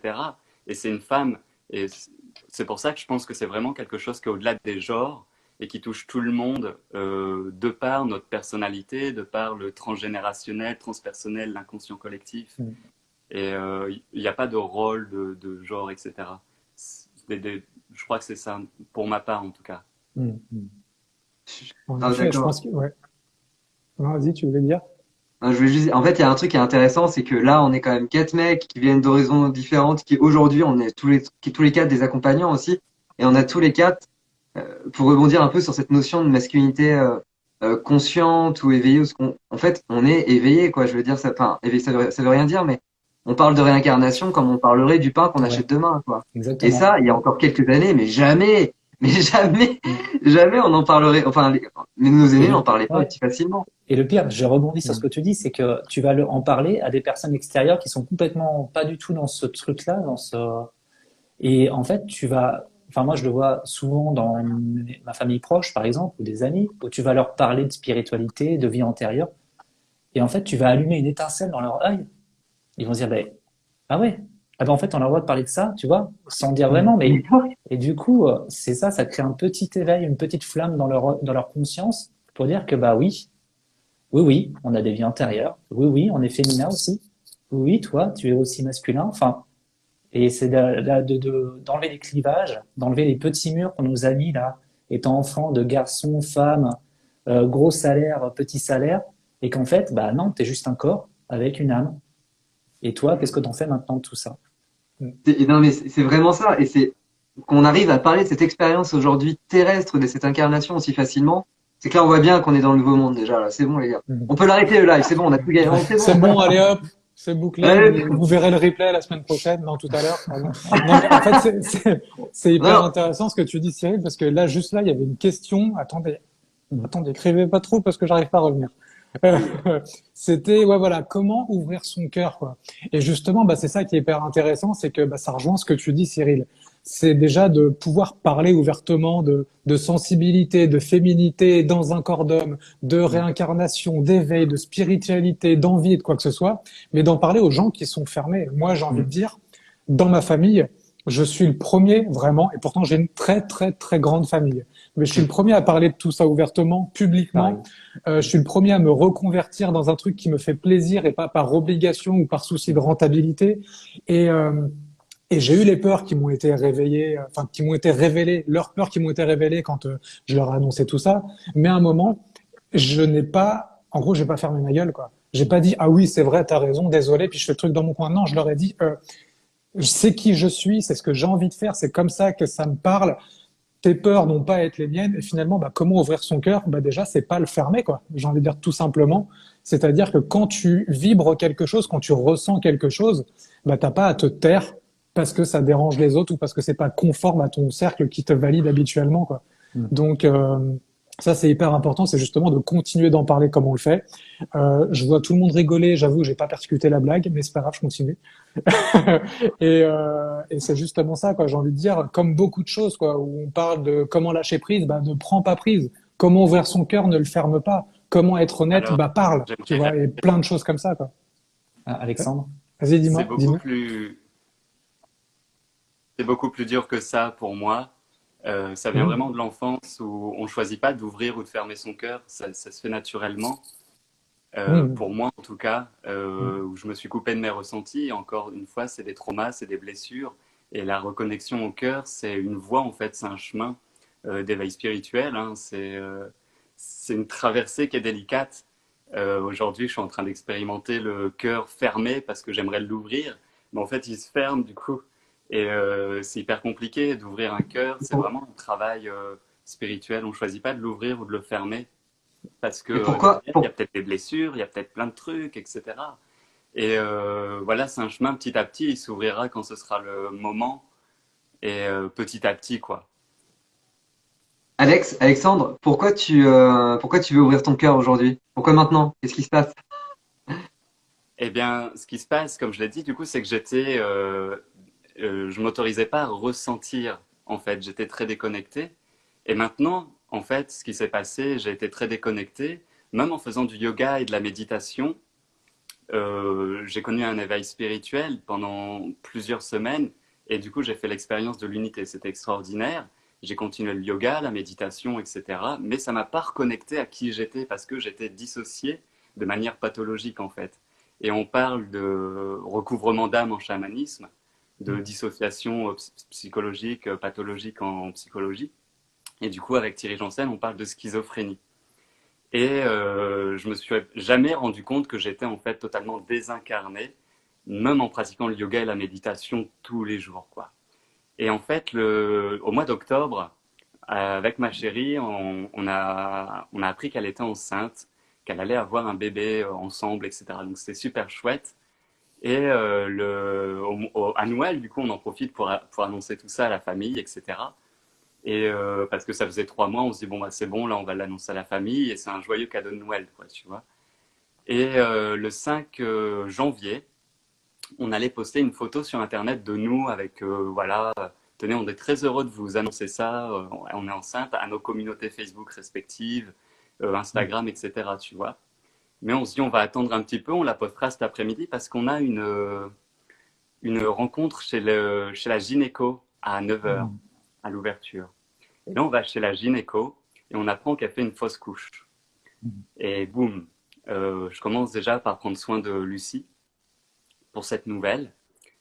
Le temps de, bah voilà, elle est sur le siège, etc. Après, on arrive ici, on rentre à la maison. Et là, donc moi avant, j'étais dans une posture de thérapeute pour prendre soin de Lucie parce que, voilà, gros ressenti, c'est très dur. Et après, en fait, je m'installe là où je suis. Et là, je m'effondre complètement, grosses larmes, grosses pleurs, etc. Et au même moment, je sens une grosse énergie qui redescend dans mon corps. Boum. Et à ce moment-là, waouh, je sens la tristesse, je sens que mon corps il vibre, etc. Et il y avait énormément de tristesse, mais en même temps, il y avait une putain de joie de me dire waouh, je suis vivant. Et à ce moment-là, je me suis dit cette vibration, cette énergie qui est revenue dans mon cœur, j'ai pas envie qu'elle me quitte. Et donc depuis, j'ai pratiqué énormément d'ancrage parce que c'est très en lien avec ce qu'on fait à l'école de la posture juste, ancrage. Et puis là, on est dans la partie en fait ouverture du cœur, lâcher prise, etc. Et donc en fait, au fur et à mesure de pratiquer de l'ancrage, tout a changé chez moi. Je me déconnecte moins facilement. Je suis beaucoup plus connecté. Et ça s'est aligné à l'intérieur de moi, ma voix s'est transformée, tout a changé, mon corps se transforme, je grandis, je grossis, etc. Enfin, c'est un truc de dingue. Et j'ai envie d'aimer maintenant, en fait. J'ai envie d'aimer les gens au-delà de qui ils sont. J'ai envie de... Waouh, depuis que je suis reconnecté, genre, je danse, je célèbre tous les jours la vie, je chante, tu vois, truc de ouf. Mais je sens que j'ai envie d'aimer encore plus, quoi. Parce que c'est la vie. Et parce que je me suis rendu compte que j'étais déconnecté pendant 27 ans. Et là, j'ai plus envie de me déconnecter. Je me dis, putain, je suis connecté à ce corps, j'ai envie de le vivre, j'ai envie de vivre pleinement cette incarnation. Et j'avais vu en Theta Healing avec Eric, il y a peut-être 1 an, que on m'avait poussé à venir m'incarner ici. Et ben ouais, ok. Mais on m'a poussé à venir m'incarner ici. Mais maintenant que je me suis reconnecté, j'ai envie de la vivre, en fait, cette putain de vie. Et j'ai envie d'aimer. Pour moi, vivre, c'est aimer, quoi. Donc Yes, voilà pourquoi j'ai envie d'ouvrir mon cœur. mec, c'est trop beau. Ça donne la chair de poule, quoi, Merci. tu vois. Si Ouais, j'avais de si j'avais ouf. assez de résolution, je vous montrerai. J'ai la chair de poule pour tout le monde. Ah ouais. C'est incroyable, mec, ton parcours. Et je vais juste Ouais. rebondir 2 secondes. J'ai vécu une expérience différente, mais j'ai vécu une séparation qui m'a énormément touché il y a quelques mois. Et j'ai décidé de la vivre à fond. J'ai décidé de me vivre à fond, de me donner tout l'amour du monde. Et il s'est passé quelque chose. J'ai commencé à m'ancrer. Et en quelques mois, j'ai pris 7 kilos. Mm. J'ai vraiment commencé à me densifier. Moi qui faisais j'ai essayé de tout faire pour prendre du poids, ça ne marchait pas. Et là, je n'arrête pas de reprendre du poids, quoi. Et parce que Mm. je crois que je suis en train de revenir. Je suis en Mm. train de revenir et que j'ai décidé de vivre totalement le truc. J'ai décidé de me vivre totalement, sans me juger, être bien, être pas bien, être heureux, être triste, être bien à un moment donné, etc. Mais simplement être là, quoi. Et Est-ce que ouais, excuse-moi. C'est parce non, mais que, Alexandre et Adrien, c'est parce que vous pensez que vous étiez trop dans le futur ou dans le passé, dans vos réflexions, vous étiez jamais dans l'instant présent, complètement, ouais, c'est ça, hors de vos Toujours corps, en ah voilà. ouais, ouais. arrière-plan, en fait, tu vois. Hmm. Un jour, D'accord. j'étais dans un cycle de méditation, d'autocompassion. Hmm. C'était très chouette. Et à un moment, l'animatrice me pose une question. Et Hmm. là, je me rends compte qu'en fait, pour écouter la question, je Hmm. dois me reconnecter au cerveau, me dire Hmm. maintenant, je vais écouter ce qu'elle dit et être Hmm. là. Hmm. Mais en fait, C'est ça. c'est de la dissociation Ouais. en psychologie, tu vois. Ouais, ouais. Pour Hmm. moi, c'était ça. Et donc, faut retourner là, dans le corps. Ouais, Ok, c'est je ça. suis en Hmm. vie, etc. Et là, la deuxième étape pour moi, c'est d'être au contact de mes ressentis, Hmm. Ouais, et puis moi, de pour moi, l'amour. ouais. Et Adrien, Ouais, c'est vas-y. ça. Il s'est vraiment passé quelque chose, c'est que j'avais tout le temps tendance à projeter ma vie, c'est ça, tu vois, en fait, à rêver ma vie. Ça veut dire que j'imaginais toujours que j'étais à un endroit. Mais en fait, Ouais, l'endroit où je c'est ça. posais mon énergie, c'était pas là où j'étais. Ouais, exact. Donc, Ouais, ouais. en fait, c'était compliqué, quoi. Et à un moment donné, je me suis dit, attends, je vais aller là où il y a mon énergie, tu vois. Hmm. Et donc, j'ai commencé à faire ça. Et à partir Hmm. de ce moment-là, j'ai commencé à récupérer cette énergie, tu vois. J'ai commencé à avoir tu vois, je suis un bon gros neuroarthritique en naturopathie, avec les extrémités froides l'hiver. Et Ouais. mon gars, là, cet hiver, j'ai chaud, quoi. Mais j'ai chaud, Hmm. mais ça veut dire que le soir, je peux avoir les chaussettes trempées. Ça pue, quoi. Et je me dis, mais attends, c'est génial. Ça veut dire, ok, tu vois, l'hygiène de vie, ok, mais en fait, il fallait que je suive mon énergie. Alors, tu vois, il faut Hmm. imaginer, tu mets une carte du monde et puis tu me vois courir un peu derrière mon énergie, quoi. Hmm. Et Et voilà. ouais, et c'est ça aussi, j'aimerais rebondir sur ce que tu dis, Adrien. C'est-à-dire que euh, c'est le corps, en fait. Le masculin, souvent, il est très dans le corps. Et quand on dit qu'on n'arrive pas à se connecter à notre sensibilité en tant qu'homme, c'est de se connecter à ses énergies subtiles, ces énergies sensibles. Et c'est vrai que souvent, en tant qu'homme, on est dans la projection du futur, ou alors dans la réflexion du passé. Vous voyez ce que je veux dire? Mm. Ouais. Et Ouais. c'est au moment où on subit un événement qui est souvent traumatisant, où là, on a un retour dans le corps, en fait. On a vraiment une conscience, à un instant présent, qu'on doit prendre les choses en main, mais à chaque instant. Et je trouve que c'est à ce moment-là où on a l'espace de le faire aussi. Parce Ouais, que c'est ça. quand on est un petit peu toujours dans l'appréhension du futur, l'anxiété du passé, ou Ouais. voilà, et ben finalement, tu te rends compte que tu as un espace à l'intérieur de toi qui est plein en fait. Et le Mm. fait, je trouve, de revenir dans l'instant présent. Alors après, il y aurait plein de techniques, hein, que ce soit le yoga, la méditation, peu importe. Mais le fait de revenir dans l'instant présent, bah, ça te permet justement de te soulager de tout ce que tu appréhendes de futur, de tout ce pourquoi tu t'es un peu, j'ai envie de dire, nostalgique du passé. Et ça te permet d'être là, mais du coup d'être là, j'ai envie de dire, vide de tout ça, mais plutôt prêt à accueillir ce qui va se présenter, quoi. Et c'est là où du coup, bah, les solutions se présentent. C'est là où tu peux reprendre aussi bah, de l'ancrage finalement, je pense, puisque c'est à ce Mm. moment-là que tu peux être conscient de qui tu es, de ce qui se joue maintenant, et puis bah, c'est puissant quoi. Mm. Après, euh, j'ai pensé à un truc quand tu parlais, Alexandre, en parlant de ton témoignage et puis des expériences, des choses qui sont liées aussi, tu vois, aux vies passées ou à des schémas karmiques, on pourrait dire, ou quoi que ce soit. Moi, je l'ai beaucoup expérimenté dans le Theta Healing, ça. J'ai fait nombre de séances sur moi et puis sur beaucoup de monde pour voir qu'il y avait des choses. Mais ce que je me suis rendu compte dans ma vie aussi, c'est que il s'est passé beaucoup de choses qui conditionnent un petit peu comme des réflexes. Tu vois, un petit peu comme si, bah voilà, à cause de ce qui s'est passé, j'ai une réaction qui est conditionnée. Mais je pense que on est aujourd'hui dans une vie où bah, justement on peut comprendre qu'il s'est passé des choses, mais aussi voir que comment je pourrais dire ça, que bah on a aujourd'hui, on parlait d'éveil, donc on a la conscience de quand même, on a une certaine maîtrise de nous-mêmes. On peut maîtriser nos pensées, nos paroles, nos actions. En tout cas, on peut faire quelque chose dessus concrètement. Et, et je pense qu'aujourd'hui, il nous appartient de pouvoir faire un choix. Et c'est pour ça où, à la fois, c'est quelque chose de très dur, comme je disais tout à l'heure, de, bah, tu vois, tu veux ouvrir ton cœur, bah, déjà, le ferme pas. Et ce que je disais, ça paraît très grossier et simple. Mais finalement, c'est aussi un choix qu'on peut faire tout de suite.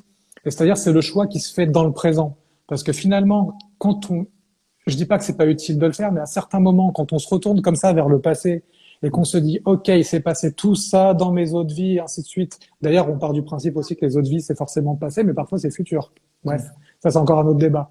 Mais, mais voilà, j'ai envie de dire, se retourner et comprendre ce qui s'est passé.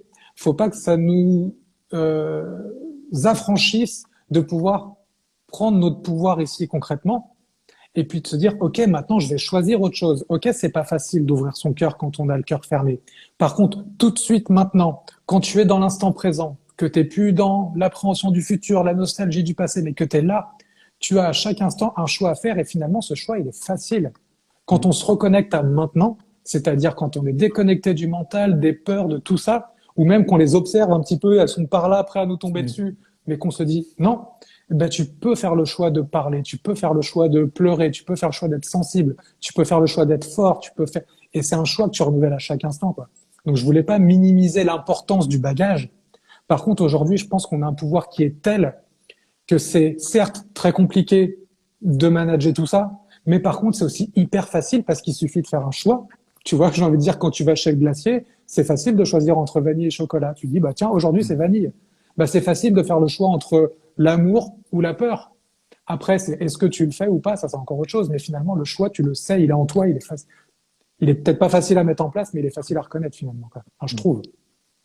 Ouais, et puis pour rebondir aussi sur ce que vous disiez, c'est que aujourd'hui aussi, c'est peut-être plus facile de faire tout ça qu'à l'époque. Je pense que les énergies sont beaucoup plus fluides. Est-ce que tu parlais de chamanisme tout à l'heure, Alexandre? Nos arrière-grands-pères chamans, là, pour faire un truc qu'on arrive à faire facilement aujourd'hui, parfois mettaient une vie. Les énergies étaient beaucoup plus denses. Ouais. Maintenant, c'est tellement fluide. On a vraiment cette capacité. Je me disais, tout à l'heure, en prenant ma douche tranquille, je me disais, mais en fait, tranquille, tu vois, je prenais ma douche, je me savonnais, je me suis dit, mais attends, tout ce que je T'es un voulais. homme et tu te douches. De quoi? Je dis, t'es un homme et tu te douches. Normalement, les Ouais, naturaux, je ils sais, ouais, non, Oh. je sais, les je naturaux, ils sais. douchent pas. Alors, en plus, c'était une bonne douche chaude et tout, tu vois. Et en fait, je me suis dit, mais c'est dingue parce que tout ce que j'ai visualisé ces dernières années, cette dernière année, putain, je l'ai eu, quoi. Et je me suis dit, mais le pouvoir de manifestation qu'on a quand on est un minimum aligné, Ouais. il est génial. Et après, par contre, tu vois, il y a des moments où c'est pas, oui, on a le choix. Est-ce qu'on choisit l'ouverture ou la fermeture? Et après, il y a le contexte quand même, tu vois. Il y a un contexte où, bon, bah voilà, on est quand même on est dans la 3D, on est dans un monde matériel. Parfois, on doit aussi, on doit se protéger ou protéger nos proches. On peut pas faire, il y a des, tu vois, il y a des événements qui font que parfois on peut pas faire autrement, tu vois. Genre, t'es dans un, je sais pas, dans un pays en guerre, il se passe des choses compliquées, il y a plus de nourriture. Ben, tu sais, c'est vraiment, enfin, ça réveille des parties en nous qui sont hyper barbares, brutales. Parce qu'on peut être éveillé, on peut être conscient, on peut être amour, on peut être dans le féminin, et en même temps, on est multiple, tu vois. Donc, on peut avoir toutes ces parties qui reviennent aussi très, très fortement. C'était vraiment tout ça que je m'étais dit dans ma douche tout à l'heure, voilà. C'était une longue douche. Et ouais, c'est une longue douche, ouais. Le mec, il a fait une thèse sous sa douche, quoi. Ça va, tranquille. Non, mais c'est vrai, attends, je voudrais juste rebondir sur ce que tu Ouais. dis, Adrien. Ouais. C'était quoi déjà? Qu'est-ce que je voulais dire déjà? Par rapport aux énergies qui étaient plus fluides. C'était Par rapport sur, aux douches. ouais, c'est ça. C'était sur la manifestation de tes désirs, on va dire. Comme tu disais, cette année, il y a plein de choses qui t'ont arrivé. Comme ça, en une année, pour toi, c'est ouf. C'est ça? Ouais, pour moi, c'était, en fait, si tu veux, mais après, c'est logique, si tu veux, c'est totalement logique pour moi, aujourd'hui. Mais pour le Adrien d'il y a 5, 10 ans, Ouais. bien sûr que non. Ouais. Jamais je me serais dit que je serais aujourd'hui indépendant, que j'aurais la vie que j'ai aujourd'hui, à tous ces niveaux, quoi. Ouais. Et c'est vrai qu'il faut se dire, parce que moi, enfin, je suis comme toi en fait depuis 2 ans. Enfin, c'est ouf tout ce qui m'arrive. Mais par contre, je m'aperçois que à chaque chose qui m'arrive, c'est que je l'ai manifesté dans ma tête à un moment donné, dans les années précédentes. Et Dans le comme cœur tu aussi. dis, oui, bien sûr, vraiment, dans le cœur, j'avais envie de faire des cercles d'hommes. Il y a un an, j'avais même proposé à Eric, je sais plus qui, et puis ça s'est pas fait pour des raisons diverses et variées. Et là, quand Eric a demandé il y a quelques jours, ça te dirait de faire comme ça un cercle d'hommes un soir en live, c'est seulement après, 2 jours après, je me suis dit, mais en fait, j'ai juste manifesté ça, cette envie de le faire, et c'est pas moi qui l'ai organisé, c'est Eric. Et il y a plein de choses comme ça, qui sont venues comme ça dans ma vie, sans que je le veuille vraiment, que je fasse tout pour le faire, mais c'est juste que à un moment donné dans ma vie, j'ai ouvert le cœur à me dire, j'aimerais bien faire ça une fois, et ben ça arrive comme ça sur un plateau. Mais et aussi cette variable de matériel, comme tu disais, où on vit dans une vie matérielle, et que ça peut être des freins aussi dans la vie. Je peux te donner un exemple si tu veux. Tu habites dans une grosse baraque, et puis en fait, tu te dis, tiens, j'aimerais bien vivre un jour dans une tiny house. De passer à une grosse baraque à une tiny house, clairement, c'est pas facile. Et l'inversement, pareil aussi. Parce qu'il y a plein de facteurs financiers, géographiques, voilà. Mais si tu manifestes ça une fois dans ta tête, tu vas faire soit consciemment, soit inconsciemment, toutes les choses pour y Bien arriver. sûr. Tu Mais vois? bien sûr. Mm. Et c'est vraiment sur, en fait, tout, en fait, de manière consciente ou inconsciente, tout ce qui nous arrive, finalement, on l'a choisi. Et ça peut être compliqué à entendre ou à réaliser parce que Ouais, quand on vit des choses compliquées, on se dit, putain, merde, à un voilà, certain niveau, c'est ça. ouais, Parce ouais, que mais alors, ça peut être la maladie aussi qu'on moi, ah, mais bien sûr. expérimente. Ouais, ouais. Et tu vois, là, pour vous donner un peu le contexte, là, je suis dans le Jura, dans un ancien couvent du XVIIIe siècle de 800 mètres carrés, etc. Un centre de jeûne. C'est le centre où Fabien Moine fait ses jeûnes. Et là, je suis avec des D'accord. potes en coworking, donc on jeûne pas du tout, on se met bien. Et en fait, la propriétaire des lieux, je sais plus qui me disait ça. Non, je crois, c'est peut-être Julien Allaire, mais bon, dans la dernière semaine, quelqu'un m'a dit, écoute, quand la maladie est là, en fait, c'est que déjà, ton corps est en train de guérir. Ça veut dire que Ouais, l'information est passée. Et c'est ouais, ça. en fait, ouais, je pense que oui. Et on est là, en fait, aujourd'hui, c'est cette conscience, quoi. Je Mm. vous laisse la parole. Mhm.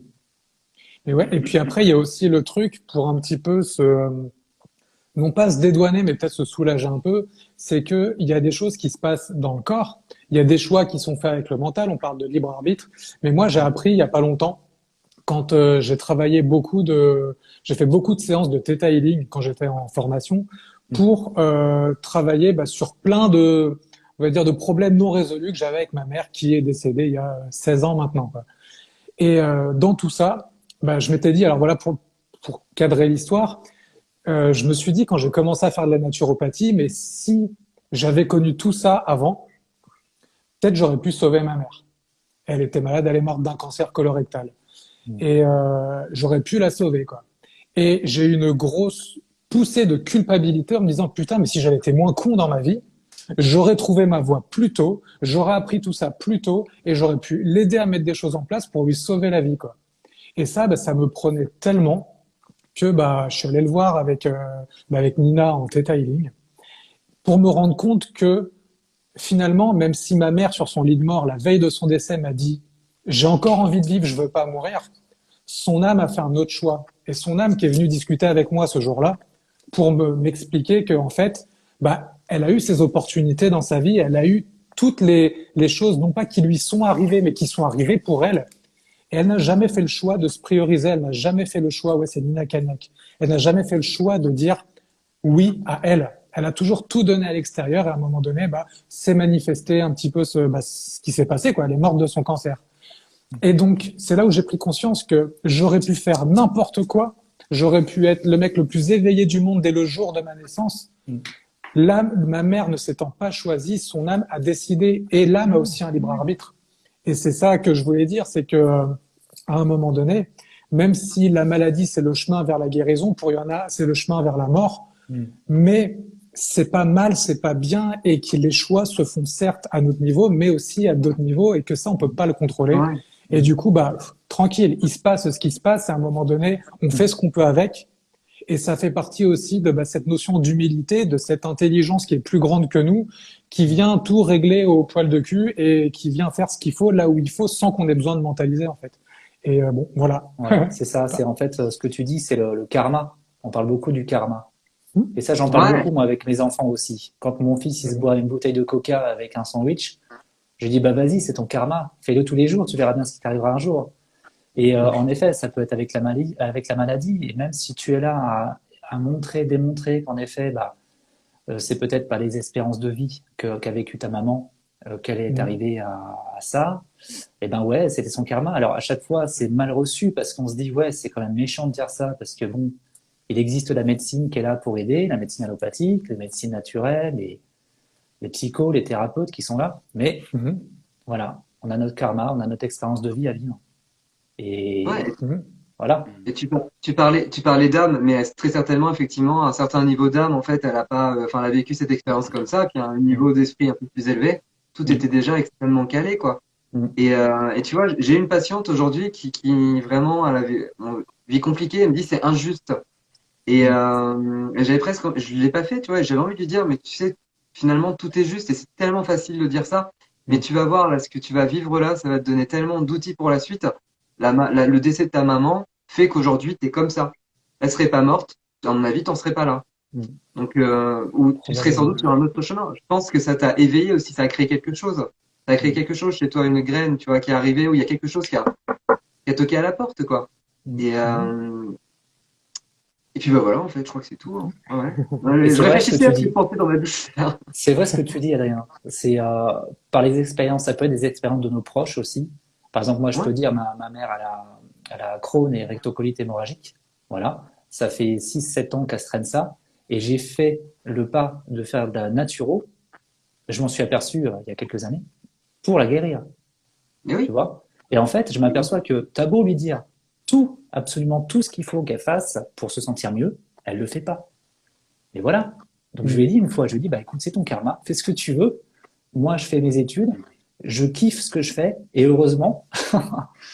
Mais voilà, c'est comme ça. Et Mhm. tu pourras pas éveiller plus les gens. Enfin, éveiller, c'est pas éveiller, Et c'est c'est ça. les Non, mais raisonner, quoi. c'est Et puis ça. c'est Et pas le en but fait, non même, plus. ouais, et c'est pas le but. Et puis pour les Mm, guérisons, pour les accompagnements, parfois, quand on est en naturo, au début, on se sent un mm. peu tout puissant, on se dit putain, on peut tout guérir, quoi.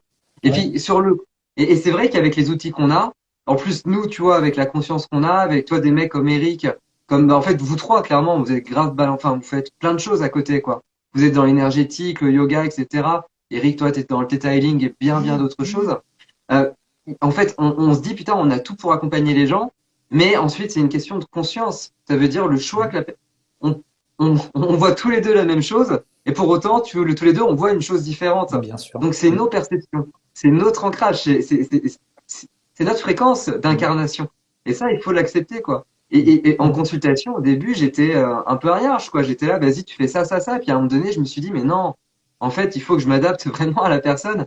Mm, Et en fait, notre seul rôle, qu'on soit médium, prof de mm, yoga, qu'on fasse du detailing, de la naturo, qu'on soit médecin, mm, etc. En fait, effectivement, on va avoir une boîte à outils.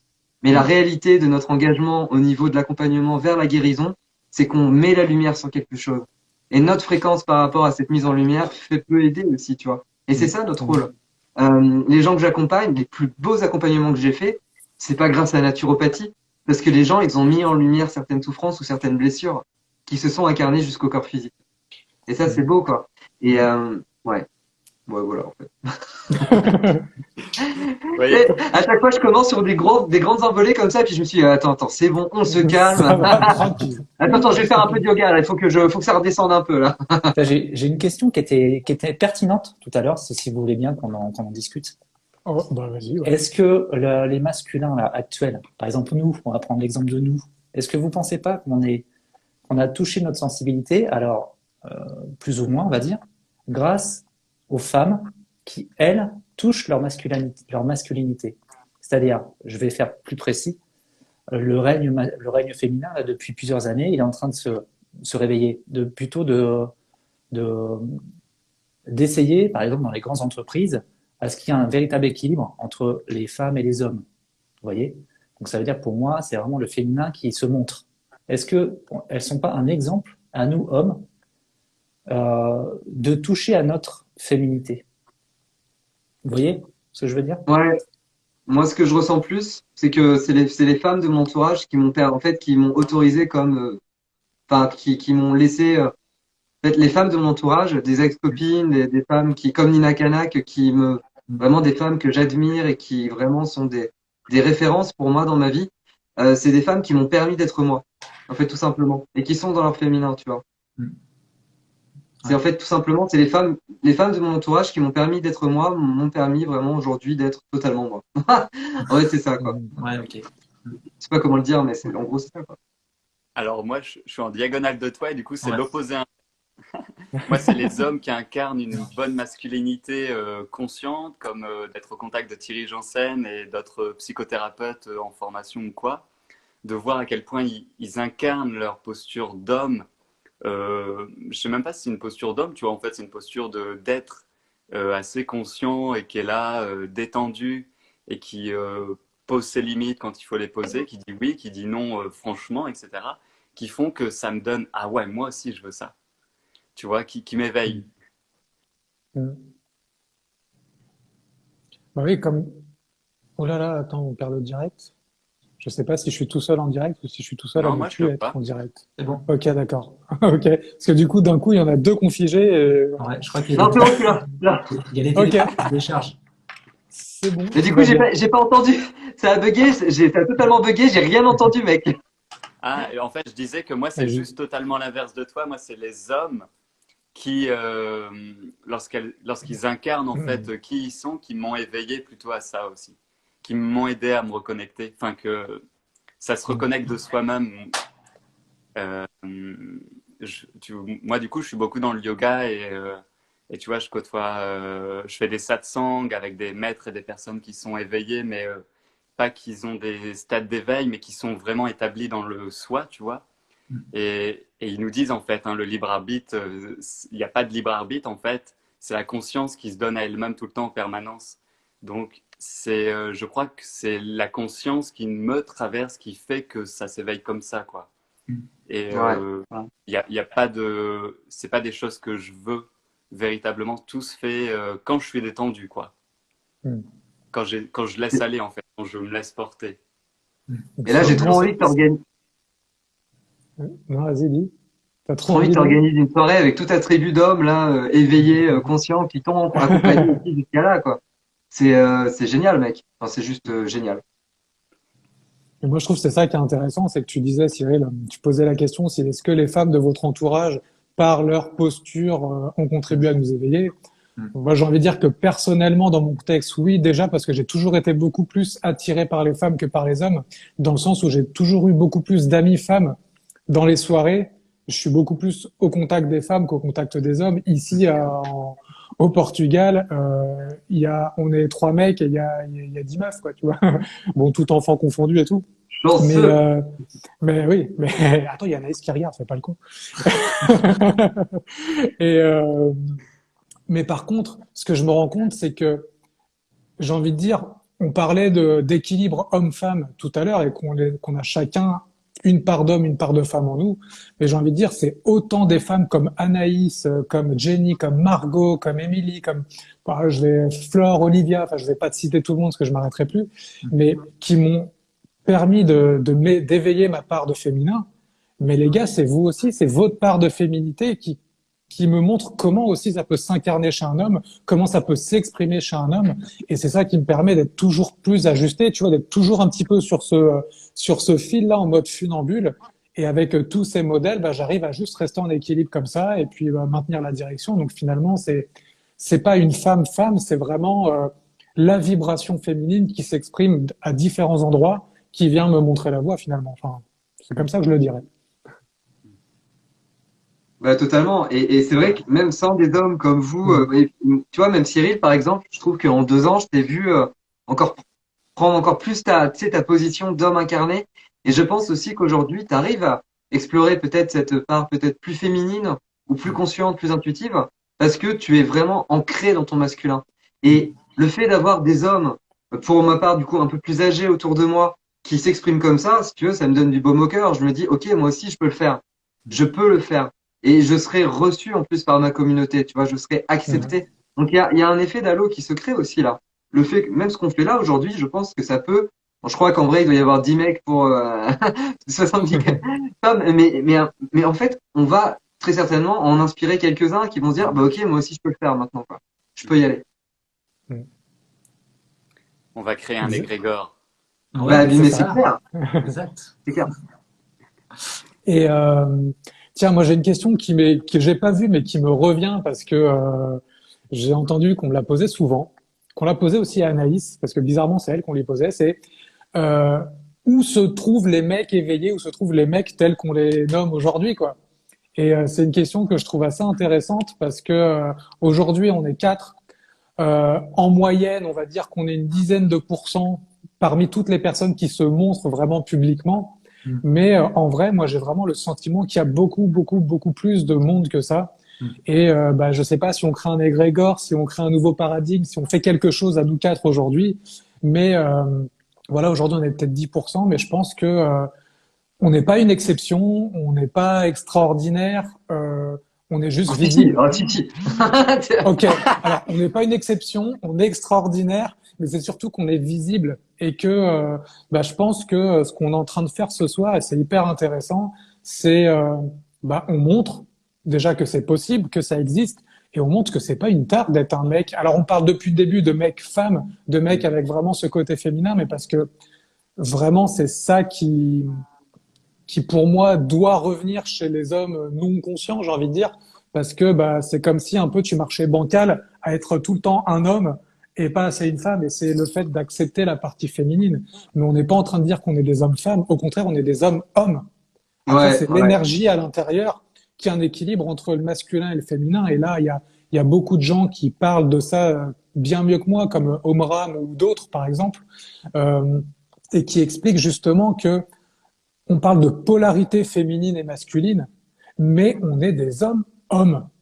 Et ça, c'est vraiment à mettre en place. C'est que, voilà, enfin, pour moi, j'avais envie que ce soit clair. On n'est pas en train de dire que pour être un homme, il faut devenir une femme. Tu vois, c'est loin, loin de là, quoi. C'était Mais pas une t'imagines, question, mais du coup, voilà. t'imagines tous les jeunes qui nous écoutent, là, ils vont se faire opérer demain, bim, plus de bite et tout. Enfin, ouais. Ah, pardon. C'est bon, ça y est, je suis une femme. Regarde, je me suis fait greffer des nichons, tout va bien. Ouais, mais Eric, il a dit que pour être un homme, fallait être une femme. Putain, je vais me prendre des procès, en fait. C'est la connerie de faire. Et du coup, la question, c'était où trouver des hommes conscients, c'est ça? Ouais. Non, je dirais Les pas, hommes, c'est où les trouver. Enfin, oui, en fait, j'ai dit que j'avais une question, mais oui, c'est que il y a des femmes qui peuvent se dire, mais parce qu'on nous l'a déjà dit, où sont les hommes comme vous, en fait, quoi. Et ils sont partout. bah, bah c'est ça que j'ai envie de dire, c'est que déjà ils sont partout. Et après, j'ai envie de dire, c'est comme tout, quoi. Ce qui arrive dans notre vie, c'est quelque chose qui est un peu le reflet de ce qu'on incarne aussi, quoi. À un moment donné, si on a besoin de travailler la violence, on va être face à des personnes violentes, on va être face à des situations violentes, mais qu'elles soient violentes physiques ou psychologiques. On va être face à ça pour pouvoir le traverser. Si on veut rencontrer quelqu'un d'équilibré, peut-être qu'il faut aussi travailler l'équilibre en soi pour vibrer l'équilibre et faire résonner en face l'équilibre.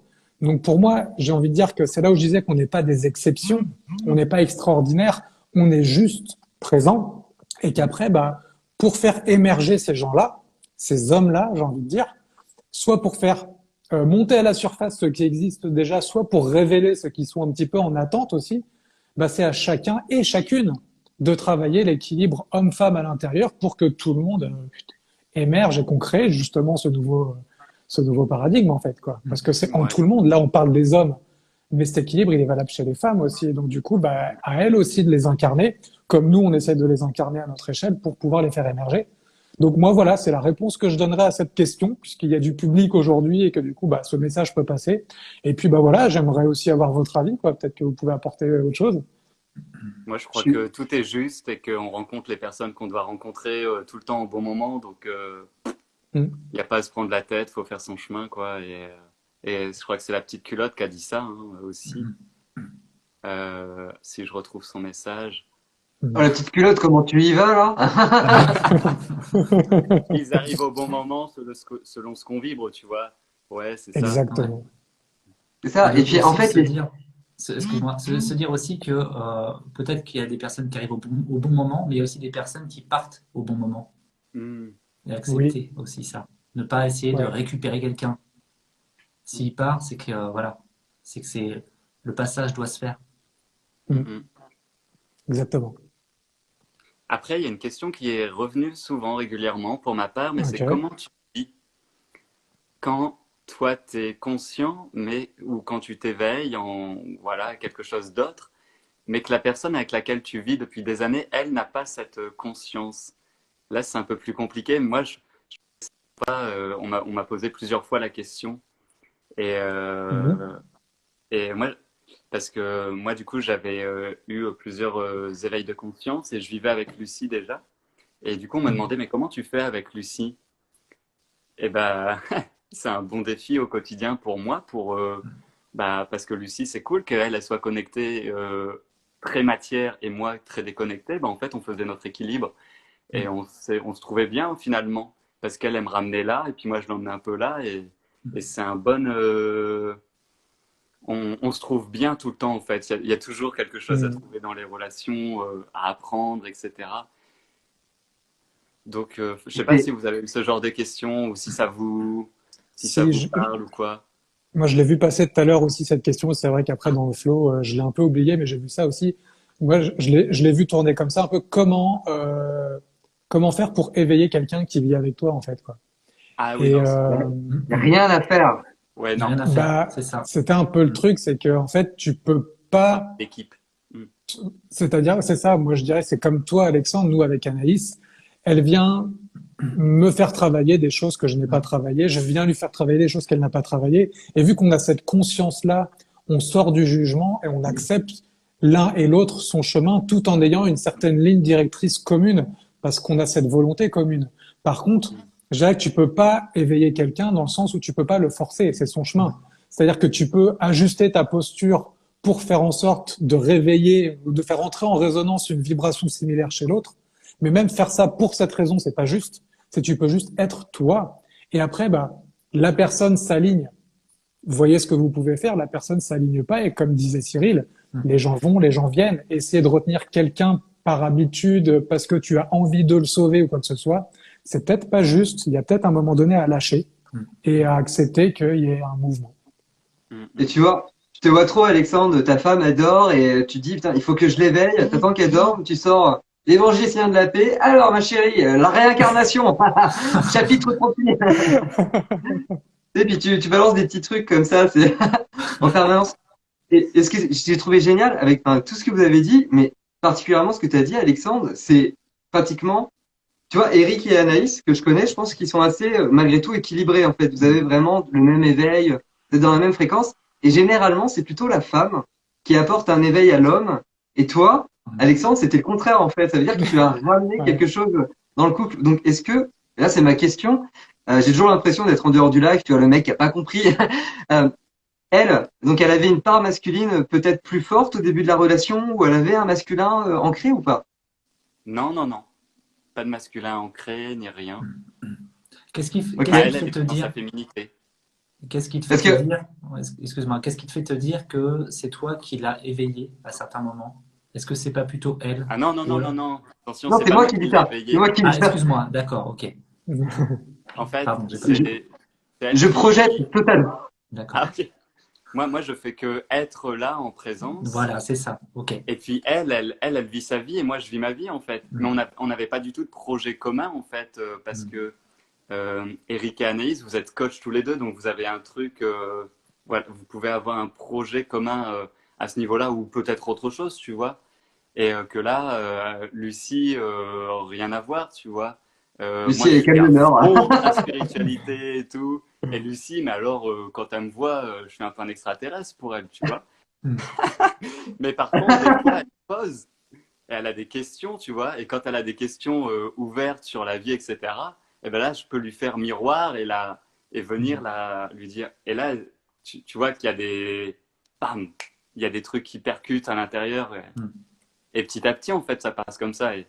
Moi, du coup, moi, je suis ouvert et je suis content quand elle me pose des questions. Mais sinon, c'était chacun sa vie de son côté.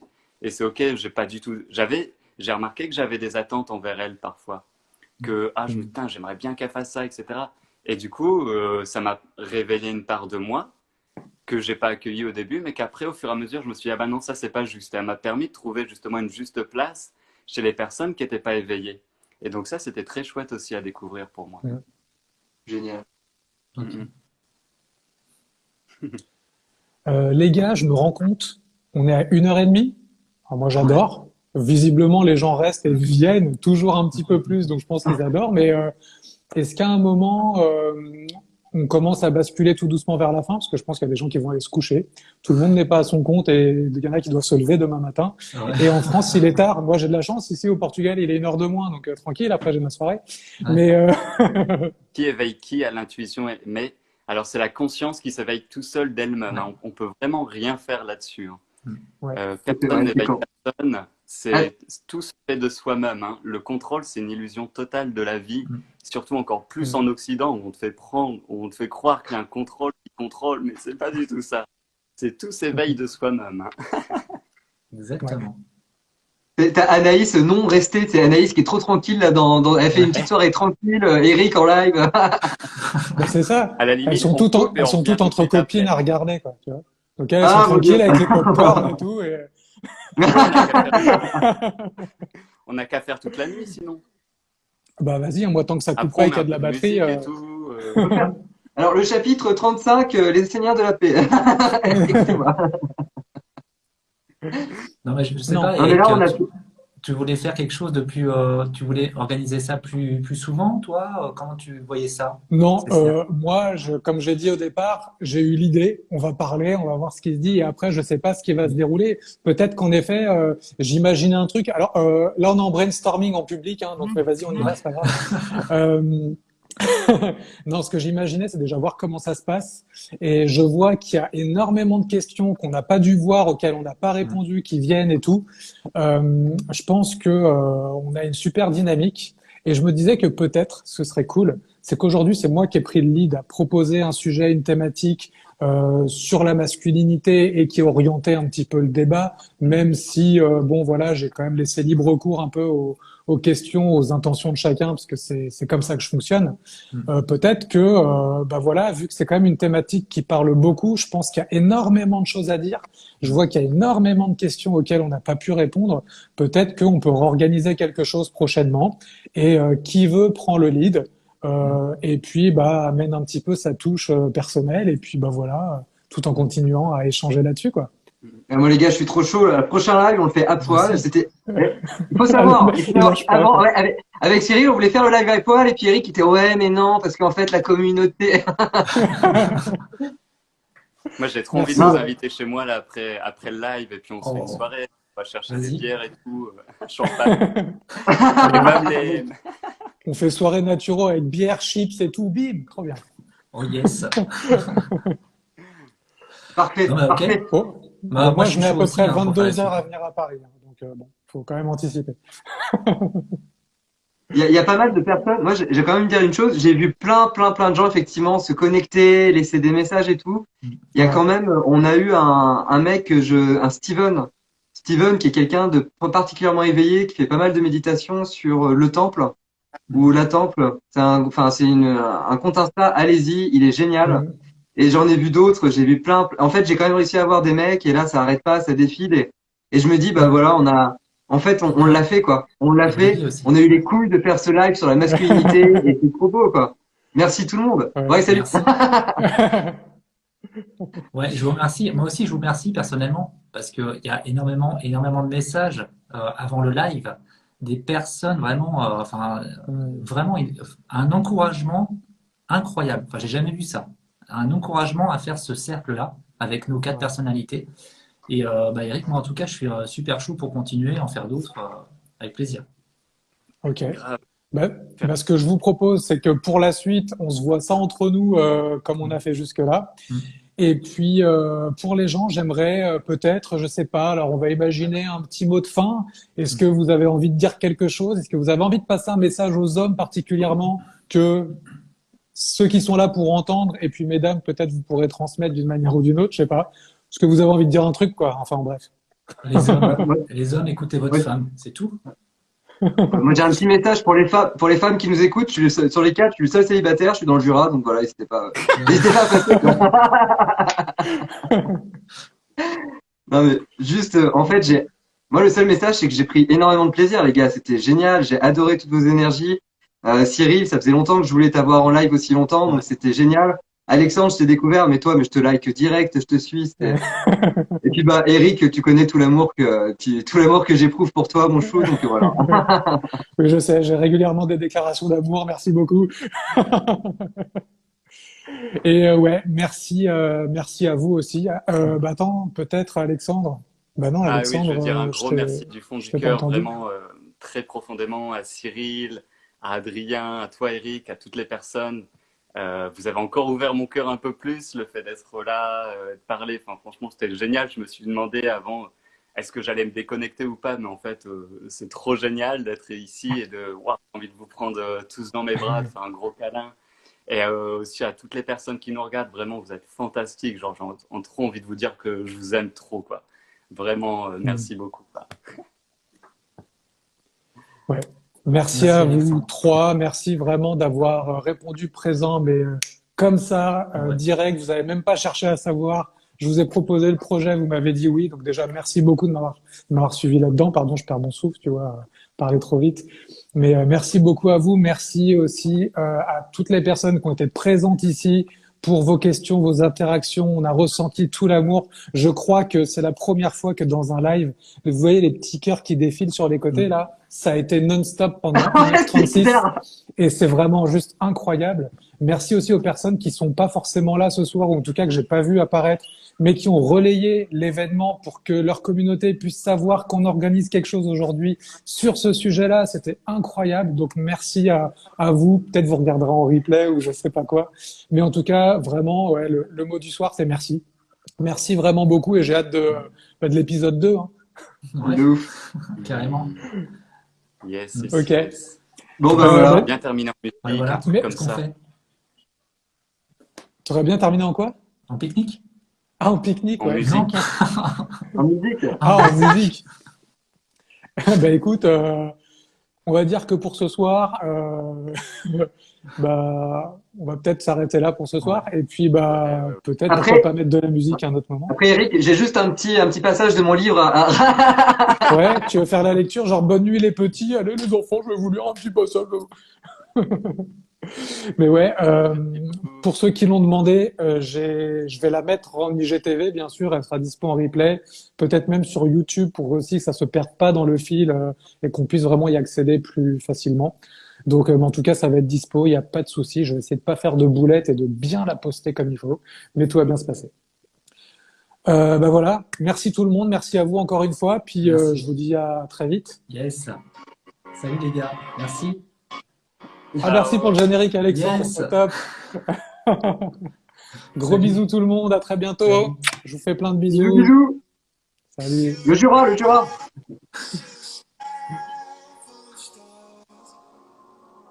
Bon, ouais.